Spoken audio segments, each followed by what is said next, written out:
Xiaomi's newest flagship device is finally here.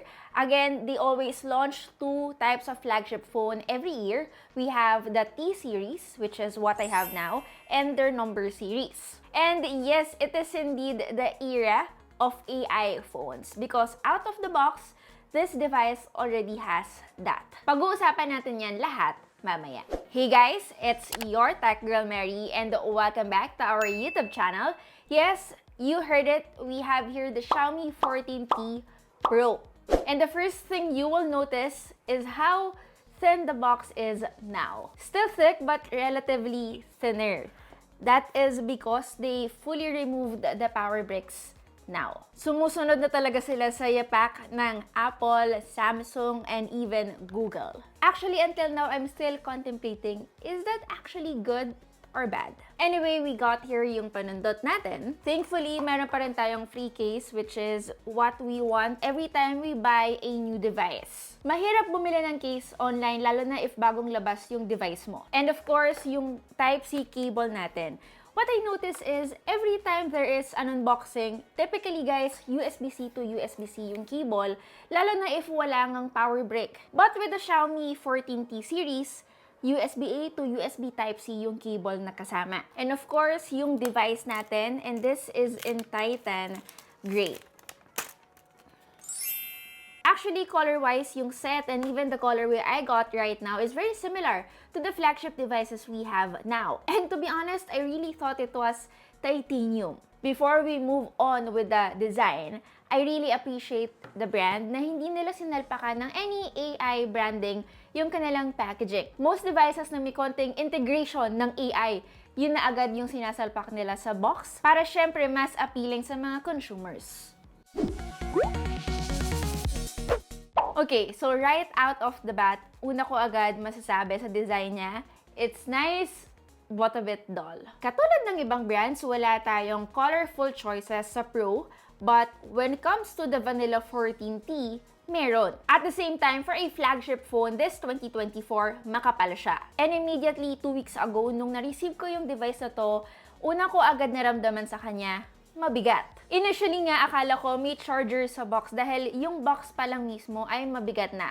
Yun pala yung device yun. I also already expected that the font colors are reserved on the cheaper ones, which is why we are stuck with this, the black one and the blue colorway. But hey, we all know when you are buying a Xiaomi flagship device, hindi naman design talaga ang habol natin sa kanya, but of course, the performance and the camera. So indeed, this is more of a subjective take. Now, one thing I would like to point out that I really like about its design is yung power button niya has a textured finish para mas madaling kapain, ma-differentiate from the volume rocker. We also have an IR blaster on top, and as expected, there is no 3.5mm headphone jack or even a micro SD card slot. So yes, design may not be everyone's cup of tea, but I think when it comes to display, you will not be disappointed.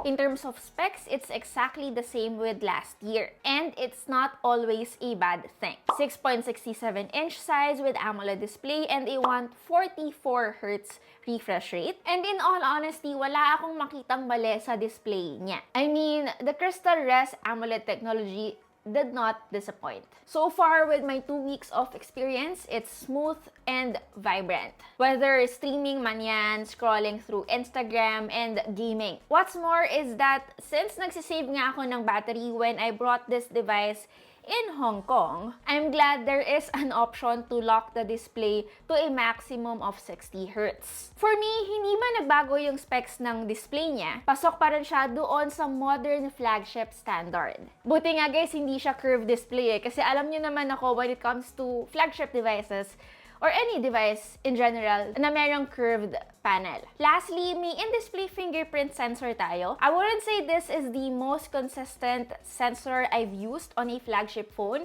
but it is enough for my day-to-day usage. Now, let's talk about the cameras.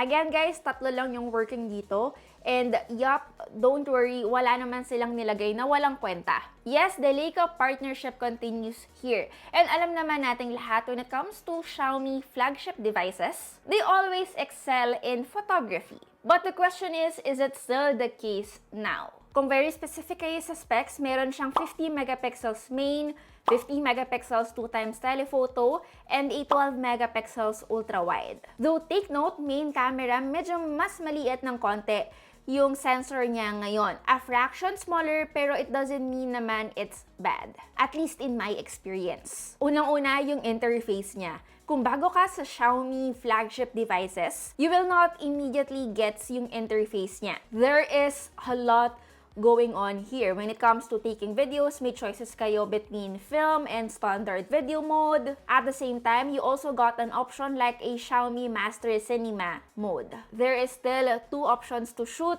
like the Leica Authentic and Leica Vibrant. These you can use as well whatever focal length you are shooting with. At the same time, don't worry if hindi kayo fan ng watermark, you can always turn this off even after you shoot the photo. Alam ko namang one of the reasons kung ba't bibili kayo ng isang Xiaomi flagship phone is because of its hardware. As usual, yung photos in daylight, they are really good. It also stands out even at night. Although I would say medyo hit or miss itong part na to, unlike what I experienced on the Xiaomi number series. You will also particularly get a better photos when it comes to using the 2x optical lens. Again, this is the focal length you might wanna use more instead of the 2.6 and 5x sa kanyang camera menu. But in fairness, even if we go beyond the 2x, ang ganda ng clarity ng zoom niya. So even if you are using the 5x and taking photos, I don't think you will be disappointed.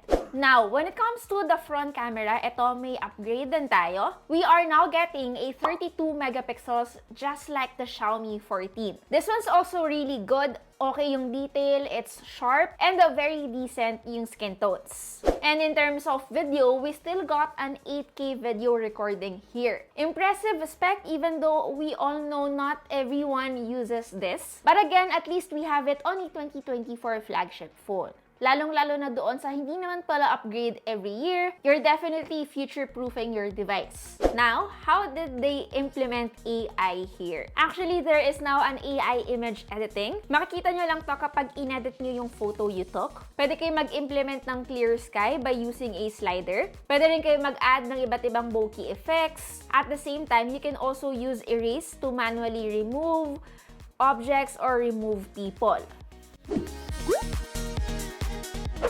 Now, before we talk about the UI and even Gemini, pag-usapan natin yung chipset na nilagay nila dito. No, it doesn't come with a Snapdragon chipset. Nilagyan nila ito ng MediaTek Dimensity 9300 Plus. Obviously, mas superior chip compared doon sa vanilla 14T, which has a MediaTek Dimensity 8300 Ultra. Personally, walang performance impact kung gumamit man sila ng MediaTek kaysa ng Snapdragon. It's efficient, and at the same time, since malaki nga yung RAM na available dito sa Xiaomi 14T Pro, which also plays a huge part when it comes to day-to-day usage, I was able to play with the phone comfortably even with graphically intensive games. Anyway, just like the Xiaomi 14, this is running on HyperOS. Bagay na bagay doon sa very capable processor na nilagay nila dito, sinamahan pa ng 144Hz refresh rate. Again, sa mga bago to Xiaomi at hindi alam na HyperOS na sila, it's the brand's new approach in terms of the interface, giving it a cleaner and modern look. But in all honesty, I wouldn't say na sobrang linis niya. Lalong-lalo na we recently reviewed Apple and Google devices. But at least we are getting there. Yung Gemini, guys, pre-installed na to as the default assistant app, although this will be available pa ng October 6. Although, yung Google Circle to Search na nakita natin from the Google devices and even on Samsung will be available ng October 6 pa. But aside from this, meron din silang iba pang AI tools na minention during launch, katulad ng AI notes, AI interpreter, AI subtitles, and even AI recorder. Anyway, in terms of battery, this has a 5,000 milliamp hour, same with the vanilla one. Sufficient enough. It's the typical number naman guys when it comes to flagship devices. I have to say, hindi ganun kaganda yung battery experience na binigay sa akin previously ng predecessor nito, which is the 13T Pro. Gladly guys, mas okay ngayon. Mas efficient, I guess, yung chipset na meron tayo. And I wouldn't say sobrang uminit siya kahit na ang tagal kong nagstay sa Hong Kong. Alam naman nating lahat na yung ibang problema ng flagship devices is kadalasan madalas silang uminit, lalo na ng 15 na Pro Max ko. And gladly guys, wala akong naging issue when it comes to moist. Now, charging-wise, this supports up to 120 watts. Again, that is if you also have a power brick that is capable of that. Unfortunately, wala akong 120 watts na hawak right now or here in the studio, so I was not able to test it. But, eto, ewan ko kung good news to sa inyo, pero para sa akin, good news siya. So, kahit na wala tayong power brick na, which is their way of reducing waste, meron ng wireless charging capability yung 14T Pro, which is what I've been looking for last year. It's capable of up to 50 watts. This is also if you have the appropriate Xiaomi charger. So yes, the question is, should you get the Xiaomi 14T Pro? When it comes to storage configuration, you have a choice between 256, 512, and 1TB. All with the same 12 gig of RAM. Starting price is 37,999 pesos and can go all the way up to 41,999.